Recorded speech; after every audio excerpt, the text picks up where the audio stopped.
the invisible woman in the room full of family. You know that feeling when you walk into a room full of people who are supposed to know you, supposed to love you, and yet you feel completely invisible? Not the kind of invisible where you're being dramatic or fishing for attention, the kind where you've poured everything you have into the people around you, and somehow you still end up feeling like a ghost in your own life, like you're there, but not really there, present, but not seen, breathing, but not alive. I recently had the privilege of sitting down with Demetria Kelly. And let me tell you, this conversation didn't just shake something loose in me, it cracked open a door I didn't even know I'd been standing behind. Demetria is out here doing the kind of work that changes lives, that rewrites family legacies, that pulls Black women out of the shadows and into their own light. She's helping women reclaim their voices, their boundaries, and their peace. And through our conversation, she shared insights that I know will resonate deeply with so many of you, especially if you've ever felt like the people closest to you, the ones you've sacrificed for, just don't see you.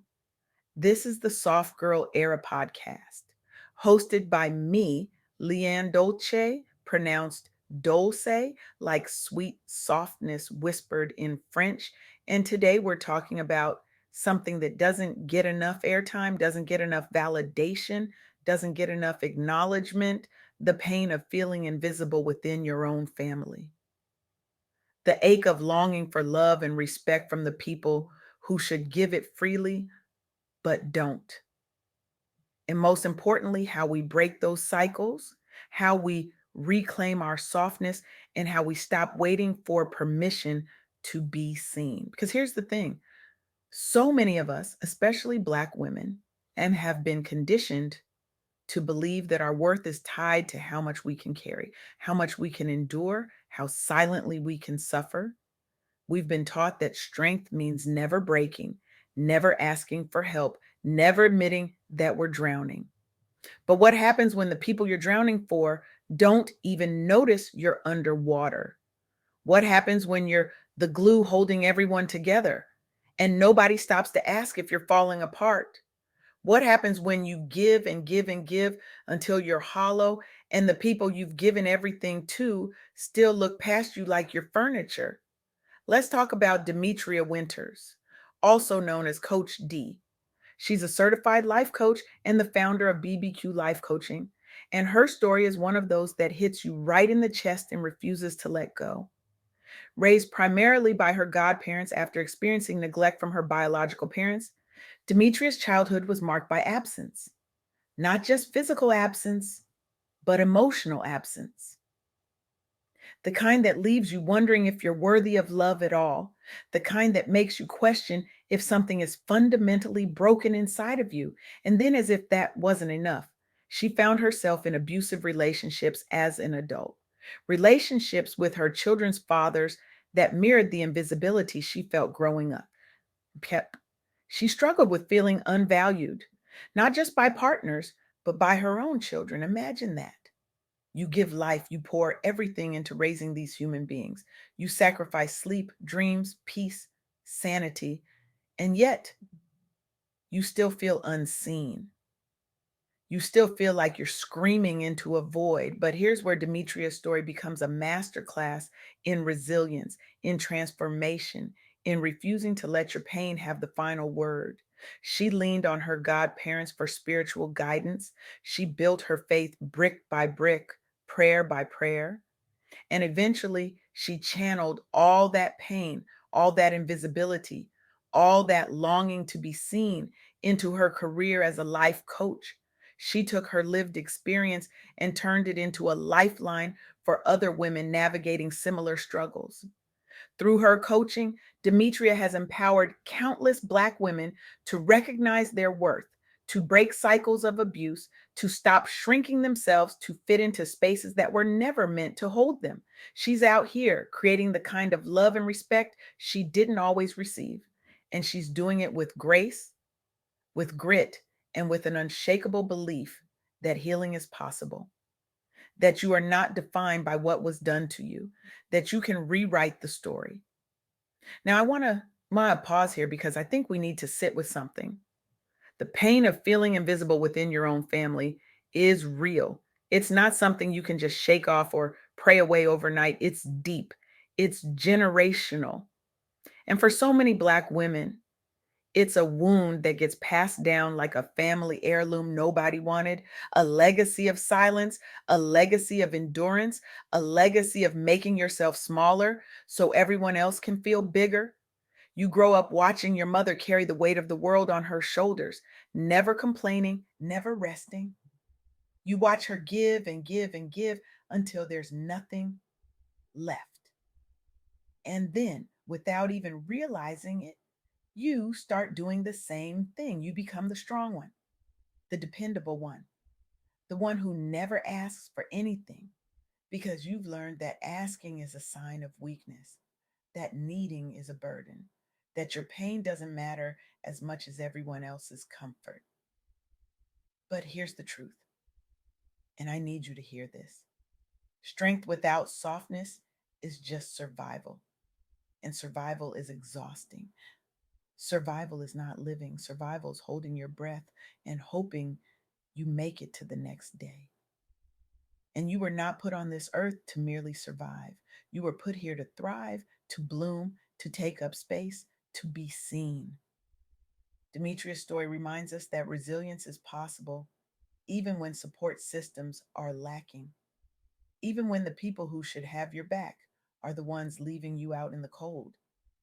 She didn't have her biological parents, she didn't have partners who valued her, but she had her godparents. She had her faith and she had herself. And sometimes that's enough. Sometimes you have to become your own safe space before anyone else can be. Sometimes you have to learn to see yourself before you can expect anyone else to.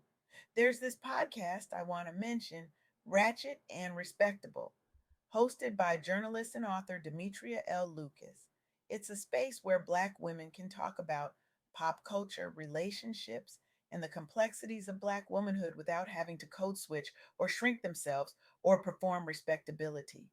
And one of the recurring themes is this idea of invisibility, of feeling unseen and unheard, not just in society, but in our own families and communities, in the places where we should feel safest, in the places where we should feel most loved.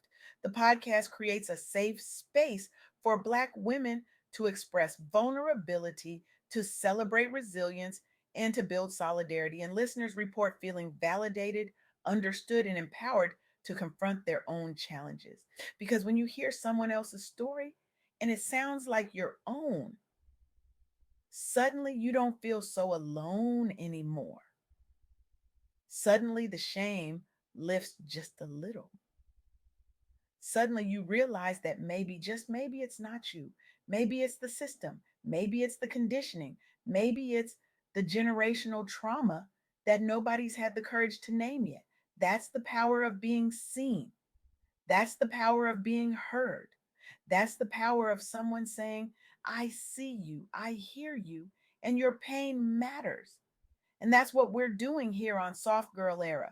We're creating a space where you don't have to be strong all the time, where you can drop the cape, take off the mask, and just be, where you can admit that you're tired, that you're hurting, that you need help, and nobody's going to judge you for it. Nobody's going to tell you to pray harder or work harder or be more grateful. We're just going to hold space for you. We're going to see you. We're going to honor your pain, and we're going to remind you that you are worthy of love, of rest, of softness, of joy.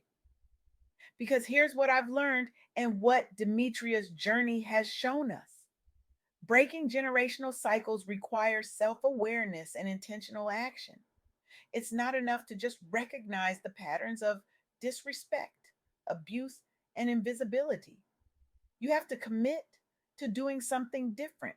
You have to commit to personal growth, to advocacy for yourself and others, and to creating the kind of environment you wish you had growing up. You have to be willing to disrupt, to challenge, to say, this ends with me. The Women's Business Center is doing incredible work in this area. They feature stories of Black women who have overcome personal and familial adversity to build successful businesses and supportive networks. Many of the women they work with faced a lack of support, respect, and resources within their families. They know what it's like to feel invisible. They know what it's like to be told they're too much or not enough. They know what it's like to pour from an empty cup while everyone around them drinks. But through mentorship, training, and community, the Women's Business Center helps these women reclaim their narratives. They help them establish environments of love and respect through entrepreneurship, through economic empowerment, through building their own tables and deciding who gets to sit at them. And the outcomes are powerful. Numerous women have launched thriving businesses, built new support systems, and become role models in their communities. They've become the women they needed when they were younger. By fostering economic empowerment, the Women's Business Center helps break cycles of invisibility and builds generational wealth and respect. Because when you control your own narrative, when you build your own table, you get to decide who sits at it. And you get to decide that you're no longer going to accept crumbs from people who should be offering you a feast. You get to decide that your presence is not a privilege to be earned, it's a gift to be honored. Now, I know some of you are sitting here thinking, okay, this all sounds great, but how do I actually do this? How do I break these cycles when I'm still in the thick of it? When I'm still dealing with family members who don't see me, partners who don't value me, children who don't respect me, when I'm still drowning and nobody's throwing me a lifeline, and I hear you. I really do, because the truth is, this work is hard, it's messy, it's uncomfortable, and it doesn't happen overnight. There's no magic wand, there's no quick fix, there's no five-step program that's going to erase decades of conditioning and trauma. But it starts with one decision: the decision to stop waiting for other people to validate you, the decision to stop shrinking yourself to make other people comfortable. The decision to say, I deserve to be seen, I deserve to be heard, and I deserve to be loved. And if you can't give me that, I'm going to give it to myself. It starts with boundaries, with learning to say no without guilt, with protecting your peace as a practice, not just as a concept. It starts with redefining strength, not as the ability to endure pain, but as the courage to choose softness, as the courage to rest, as the courage to ask for help, as the courage to admit that you're human and you have limits and you're tired and you need support. And let me be clear, softness is not weakness. Softness is not giving up. Softness is not letting people walk all over you. Softness is a radical act of self love. It's saying, I've been strong for so long, and now I'm going to be soft. I'm going to rest. I'm going to heal. I'm going to prioritize my own joy and peace. And I'm not going to apologize for it. I'm not going to explain it. I'm not going to justify it. I'm just going to do it. This is your soft girl era. This is your sacred pause. This is your permission slip to stop performing strength and start embodying wholeness, to stop surviving and start thriving, to stop waiting to be seen and start seeing yourself.